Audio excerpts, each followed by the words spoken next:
Hi అండి. ఈరోజు ఈ వీడియోలో మనం ఇంట్లోనే సులువుగా పిల్లలకి ఎంతో ఇష్టమైన గోధుమ పిండితో మనం బిస్కెట్లు ఏ విధంగా తయారు చేయాలో చూద్దాము. ఇవి నూనె కూడా పీల్చవండి, గుల్లగా వస్తాయి, చాలా హెల్దీ కూడా.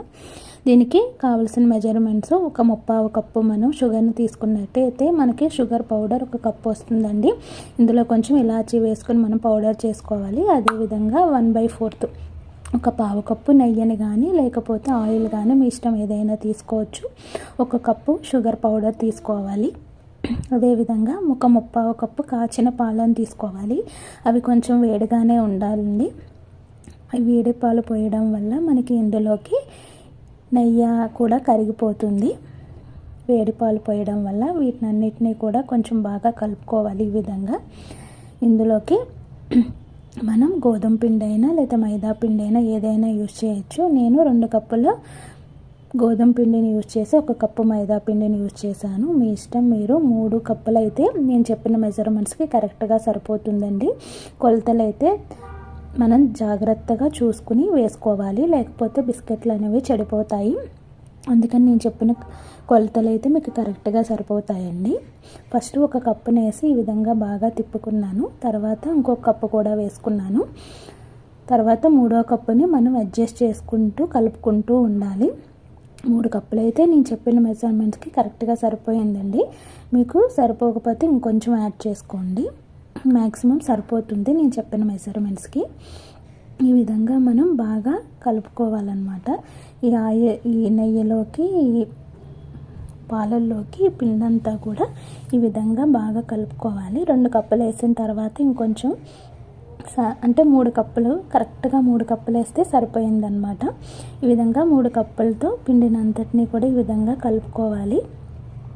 పిండి ముద్ద అనేది మునివేళ్లతో కలుపుకోవాలండి, గట్టిగా కలిపేసుకోకూడదు. కలుపుకుంటే మనకి బిస్కెట్ అనేది గట్టిగా వస్తాయి.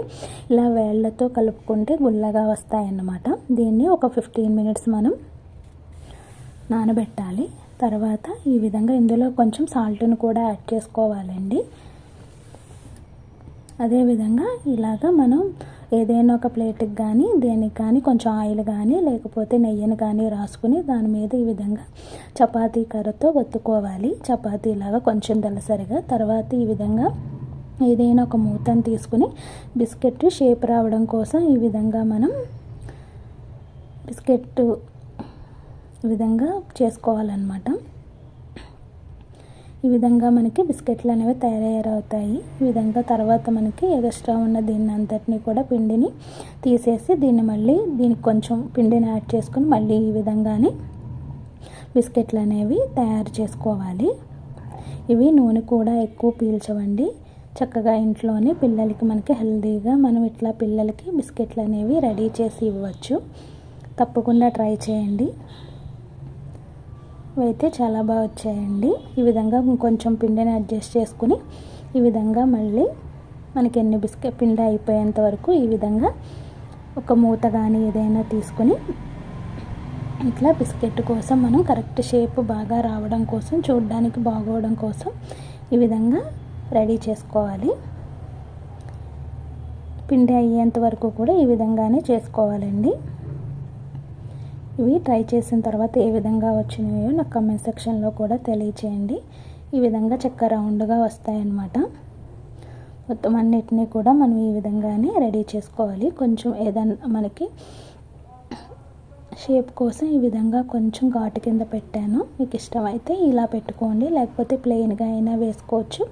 లేకపోతే వేరేలాగా ఏవైనా కూడా మీరు పైన బిస్కెట్ అందంగా కనపడడం కోసం ఏదైనా పెట్టుకోవచ్చు. ఇదే పెట్టుకోవాలని ఏమీ లేదు. ఈ విధంగా రెడీ చేసుకున్న తర్వాత మనం ఆయిల్ని పెట్టుకోవాలి. ఆయిల్ అండి మీడియంగా ఉండాలండి, మరీ ఎక్కువ కాగిపోకూడదు. కాకపోతే బిస్కెట్లు మనకి మాడిపోయి కలర్ ఎక్కువగా వచ్చేస్తాయి, లోపల వేగవన్నమాట. అందుకని మీడియం టు లో ఫ్లేమ్లోనే వీటిని మనం వేపుకోవాలి. ఎక్కువ వేసుకోకూడదండి, నూనెకి సరిపడానే వేసుకోవాలి, లేకపోతే మనకు బిస్కెట్ పొంగదనమాట. అందుకని దీనికి ఎన్ని అయితే అవసరమవుతాయో అన్ని వరకే వేసుకోవాలి. ఈ విధంగా గోల్డ్ కలర్ వచ్చేంత వరకు మనం కదపకూడదండి. అవే పైకి తేలుతాయి కొద్దిసేపటికి. తర్వాత వాటిని మనం ఈ విధంగా కదుపుకోవాలి. ముందుగా మనం గరిటె పెట్టేస్తే అవి విరిగిపోయే ఛాన్స్ ఉంటుంది కాబట్టి మనం ఈ విధంగా కొంచెం ఆయిల్ని అడ్జస్ట్ చేసుకుంటూ కొంచెం గోల్డ్ కలర్ వచ్చేంత వరకు ఈ విధంగా వేపుకోవాలండి. అంతేనండి. మనం బిస్కెట్లన్నిటినీ కూడా ఈ విధంగానే మొత్తం వేపేసుకుని పక్కకనేది పెట్టేసుకోవాలి. ఇవి చాలా బాగుంటాయి, చాలా హెల్దీ కూడా. మనం ఇంట్లోనే మన పిల్లలకి చేసి పెడితే మనకు కూడా సాటిస్ఫాక్షన్గా ఉంటుంది ఇంట్లో చేసామని.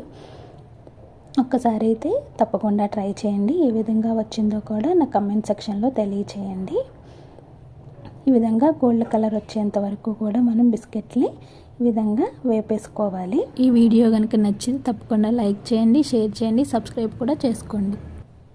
లాస్ట్కి మనకి ఈ విధంగా బిస్కెట్లు అనేవి రెడీ అయిపోతాయండి. చూడండి, ఇవి చాలా కరకరలాడుతూ ఉంటాయి. మనకి మెత్తగా ఉన్నాయని మీరు అనుకోవద్దు. కొద్దిసేపటికి ఇవి కుళ్ళపడి గలగలలాడుతూ ఉంటాయి. Thank you for watching.